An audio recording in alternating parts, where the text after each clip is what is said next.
হরে কৃষ্ণ, রাধে রাধে।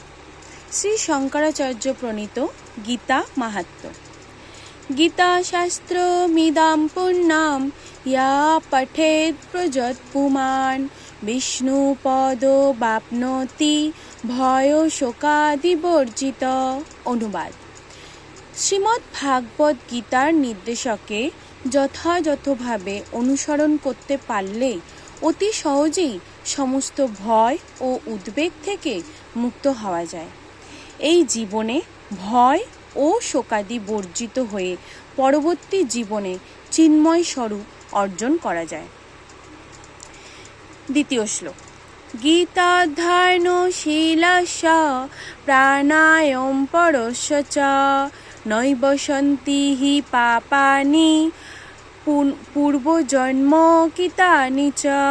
অনুবাদ: কেউ যদি আন্তরিকভাবে এবং অত্যন্ত গুরুত্ব সহকারে ভাগবত গীতা পাঠ করে তাহলেই ভগবানের করুণায় তার অতীতের সমস্ত পাপকর্মের ফল তাকে প্রভাবিত করে না। মলিনে মোচনাম পুংসাম জল স্নানাম দিনে দিনে সকৃদ গীতামিত স্নানাম সংসারম মলয় নাশনম। অনুবাদ: প্রতিদিন জলে স্নান করে মানুষ নিজেকে পরিচ্ছন্ন করতে পারে, কিন্তু কেউ যদি ভাগবত গীতার গঙ্গার জলে একটিবারও স্নান করে তাহলে তার জড় জীবনের মলিনতা একেবারে বিনষ্ট হয়ে যায়। গীতা সুগীতা কর্তব্যা কিমন্যৈ শাস্ত্র বিস্তরৈ ইয়া স্বয়ং পদ্মনাভস্য মুখ পদ্মাদ বিনিশিতা। যেহেতু ভাগবত গীতার বাণী স্বয়ং পরম পুরুষোত্তম ভগবানের মুখনিসৃত বাণী, তাই এই গ্রন্থ পাঠ করলে আর অন্য কোনো বৈদিক সাহিত্য পড়বার দরকার হয় না। গভীর নিষ্ঠা ও আন্তরিকতার সঙ্গে নিয়মিতভাবে ভাগবত গীতা শ্রবণ ও কীর্তন করলে আমাদের অন্তর্নিহিত ভাগবত গীতার স্বাভাবিক বিকাশ হয়। বর্তমান জগতে মানুষেরা নানা রকম কাজে এতই ব্যস্ত থাকে যে তাদের পক্ষে সমস্ত বৈদিক সাহিত্য পাঠ করা সম্ভব নয়। সমস্ত বৈদিক সাহিত্য পড়বার প্রয়োজনও নেই। এই একটি গ্রন্থ ভাগবত গীতা পাঠ করলেই মানুষ সমস্ত বৈদিক জ্ঞানের সারমর্ম উপলব্ধি করতে পারবে, কারণ ভাগবত গীতা হচ্ছে বেদের সার এবং এই গীতা স্বয়ং ভগবানের মুখনিসৃত উপদেশ বাণী। ভারতামৃত সর্বস্বম বিষ্ণু বক্তাদ বিনিশিতাম গীতা গঙ্গোদকম পিতা পুনর্জন্ম ন বিদ্যতে। গঙ্গা জল পান করলে অবধারিতভাবে মুক্তি পাওয়া যায়, আর যিনি ভাগবত গীতার পুনঃ পীযূষ পান করেছেন তার কথা আর কি বলবার আছে। ভাগবত গীতা হচ্ছে মহাভারতের অমৃত রস, যা আদি বিষ্ণু ভগবান শ্রীকৃষ্ণ নিজেই বলে গেছেন।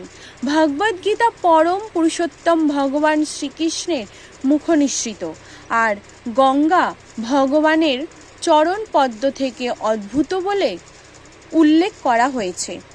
ভগবানের মুখ ও পায়ের মধ্যে অবশ্য কোনো পার্থক্য নেই, তবে আমাদের এটি বুঝতে অসুবিধা হয় না যে ভগবত গীতার গুরুত্ব গঙ্গার চেয়েও বেশি। সর্বোপনিষদ গাব দুগ্ধ গোপাল নন্দনা পার্থ বৎস সুধীর ভক্তা দুগ্ধম গীতামিত মহান। এই গীতা উপনিষদ ভাগবত গীতা সমস্ত উপনিষদের সারাতিসার এবং তার ঠিক একটি গাভীর মতো এবং রাখাল বালক রূপে প্রসিদ্ধ ভগবান শ্রীকৃষ্ণই এই গাভীকে দহন করছেন। অর্জুন যেন গোবৎসের মতো এবং জ্ঞানী গুণী ও শুদ্ধ ভক্তেরাই ভগবত গীতার সেই অমৃতময় দুগ্ধ পান করে থাকেন। एकं शास्त्रं देवकीपुत्र गीतम् एको देवो देवकीपुत्र एव एको मन्त्रस्य नामानि यानि কর্মাপেক্ষম তস্য দেবস্য সেবা। বর্তমান জগতে মানুষ আকুলভাবে আকাঙ্ক্ষা করছে একটি শাস্ত্রের, একক ভগবানের, একটি ধর্মের এবং একটি বৃত্তির। তাই একম শাস্ত্রম দেবকী পুত্র গীতম, সারা পৃথিবীর মানুষের জন্য সেই একক শাস্ত্র হোক ভাগবত গীতা। এক দেব অর্থাৎ দেবকী পুত্র এব, সমগ্র বিশ্ব চরাচরে একক ভগবান হন ভগবান শ্রীকৃষ্ণ। এক মন্ত্রস্য নামানি, একক মন্ত্র, একক প্রার্থনা, একক স্তোত্র হোক তার নাম কীর্তন। হরে কৃষ্ণা কৃষ্ণ কৃষ্ণ হরে হরে, হরে রাম রাম রাম হরে হরে। এবং কর্মাপেক্ষম তস্য দেবস্য সেবা, সমস্ত মানুষের একটি বৃত্তি হোক পরম পুরুষোত্তম ভগবান শ্রীকৃষ্ণের সেবা করা। হরে কৃষ্ণা, হরি বল, রাধে রাধে।